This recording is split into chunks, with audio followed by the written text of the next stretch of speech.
Hello and welcome back to Wireman's Whimsy. Today I'm playing with a couple of new products to me from the new catalog.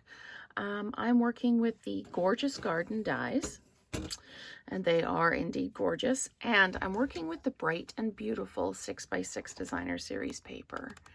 This is look at that one, absolutely gorgeous paper. It's rich and the colors are juicy. It is just absolutely wonderful paper, and I am so looking forward to using all of it up. So that is the Bright and Beautiful paper with the Gorgeous Garden dies, and I've used a go-to greeting.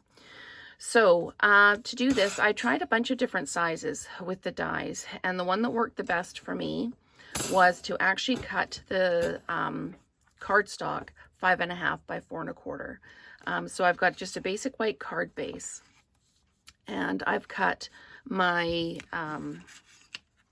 cardstock to 5.5 by 4.25, and I have also cut my DSP to 5.5 by 4.25. So everything will mat right up. So I'm just going to show you how the dies work. I'm going to use, this is the floral one, and I'm going to use the garden one to do this one.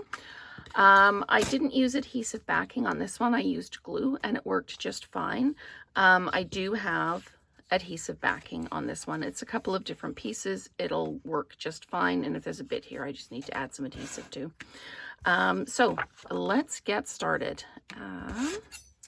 I am going to just put this through the cut and emboss machine. I used Berry Burst for the floral card, and I am using Lemon Lime Twist for this one.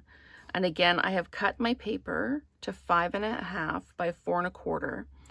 It means that the sides are just a little bit wider than the top and bottom, but I'm okay with that. You can wiggle it down and do it maybe 4 1/8 wide, so you've got the same border all the way around.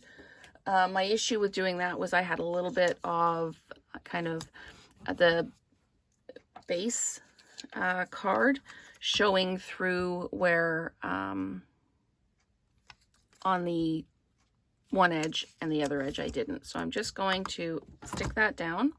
I'm going to run this through, and for those of you wondering why I'm putting it through on an angle, it's so there isn't a hard edge hitting the roller on the machine. It just takes that small edge and just goes through without a big thump or a bang.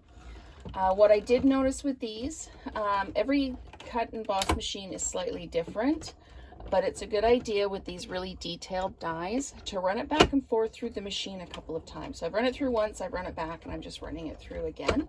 It just helps make sure you don't have any shallow spots that didn't get cut.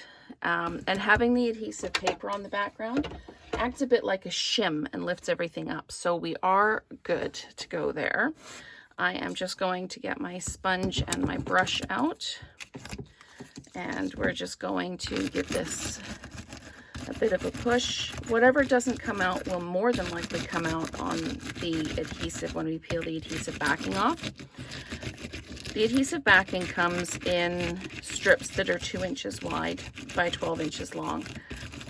So that means if you're doing an all over background one like this, you need to piece it together, which means you'll have a few pieces that you need to take out. It won't be one continuous piece. It'll be a couple of them. So I'm just going to lift the die off here. Okay, so we've got the die, and I'm just going to work at popping some of these pieces out. Like I say, most of them should come out because I ran it through the machine a few times, and I've got that adhesive backing on it, which makes it, like I say, like a little shim, just makes it a little bit thicker so the die cuts right through. We do have a couple of small pieces right there. That one needs to come out. And I think that's actually it for the small pieces. This one came out really, really well. And then you can just take your sponge over to your waste paper bin and just throw everything away. So this one came out really clean, worked really well. So what we're going to do here is we're going to layer things up. That's the other side of this one. Isn't that fun? Oh, that is just so much fun. I am absolutely in love with this Bright and Beautiful Designer Series paper. And it is on the 15% off sale for June. So it's a good one to pick up. There are, each colorway, each piece has 4 sheets. So if you wanted to make, sets of cards, you've got lots of product to work with. So I've just attached that on like that. My edge is a little bit wider. Obviously my card is just a little bit wider there. You can trim that off. Absolutely use a little pair of scissors or run it through your cutter again. And this is just a little piece that was left over off the edge when I trimmed the 6-inch paper to 5.5, so I'm going to use it. It's gorgeous paper, so why not? Just lining it up on that inside edge there. And come on, up a little bit, there we go. Just lining it right up on that edge, like that. There we go. And now we've got our inside card. You could stamp in there if you wanted to. I've used the Go-To greetings for this set. The dies, of course, don't come with a greeting because they're just dies. So I'm just going to peel the backing of this off. I'm just going to do it gently because there are lots of different directions. And I always try and pull the paper in the direction of the leaves so that I don't end up tearing anything. Okay. And I mentioned it comes in strips. So we've just got a couple of extra pieces we just need to peel off. And let's just grab this side very gently. And I will have to just put a little bit of adhesive on the one end there.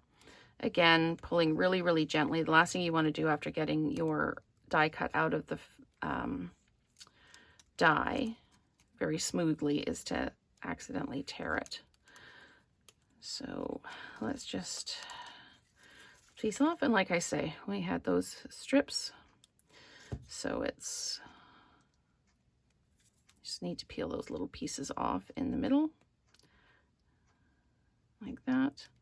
What I found is when I didn't have the adhesive paper on the back, they really did tend to stick in the die. It took a little bit to poke them out, but with the adhesive sheet, it doesn't do that. If you're not using an adhesive sheet, what you can do is put a dryer sheet, no particular brand, just a dryer sheet in between the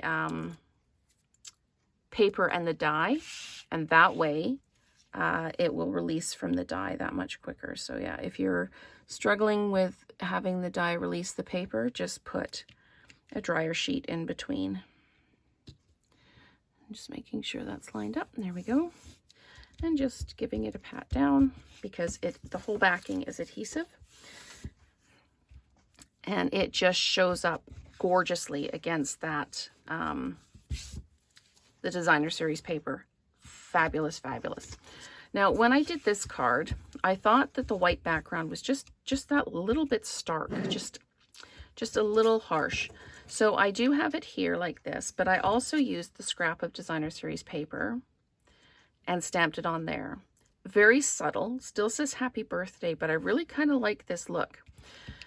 The Designer Series paper is quite thick, but it's not as thick as cardstock. So you have the option of just attaching the two together like that, or you can just glue this right down. I'm going to attach them because I want to dimensionalize this. So I am just going to, sorry, make sure I'm still in frame for you here. Just line this up at this end, make sure I am straight across, and just drop that down, just like that. This one, I added a couple of the in-color dots.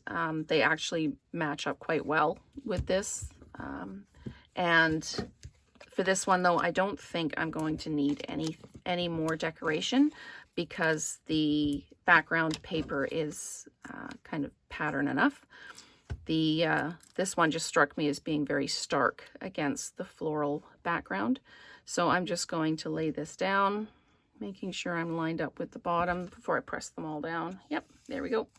So that is the Gorgeous Garden dies and the go-to greetings with the Bright and Beautiful Designer Series paper. So thank you so much for watching, and let's create together again soon.